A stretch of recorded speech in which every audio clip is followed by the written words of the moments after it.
জানালার কাছে বসন্তের নরম রোদে সার দিয়ে সাজানো আছে কাচের বড় বড় বয়াম।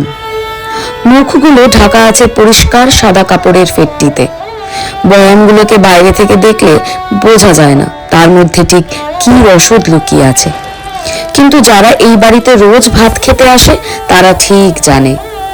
ভাতের পাতে লেবু, নুন, লঙ্কা দেওয়ার পাশাপাশি উড়ে বামুন ধনঞ্জয় একটু করে শাল পাতায় ছুঁয়ে দিয়ে যায় বয়ামের সেই লুকোনো সম্পদ।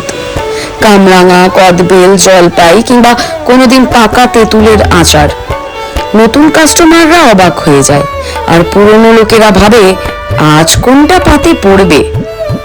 শুধু আচারের টানেই না, এই হোটেলে ভিড় লেগে থাকে পূব বাংলার এক বিধবা মহিলার হাতের রান্না খেতে, ইন্দুবালা।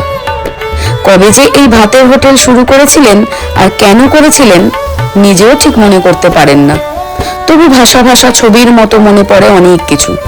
শুধু সেবার যখন কোলের এক মেয়ে আর ছোট্ট 2 ছেলেকে নিয়ে বিধবা হলেন, সেদিন থেকে বুঝতে শুরু করেছিলেন যারা এতদিন ঘিরে রাখতো তাদের, যারা সুযোগ সুবিধা ঠিক মতো আদায় করে নিয়ে যেত, তারাই এখন ছায়ার মতো সরে যাচ্ছে।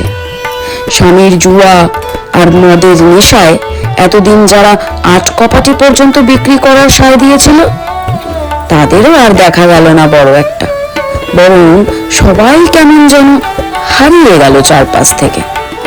বলা যায় ছেড়ে চলে গেল। কেমন লাগলো আমার এই গল্প আর রেসিপি? ভালো লাগলে লাইক, কমেন্ট, শেয়ার করে দিও। টাটা।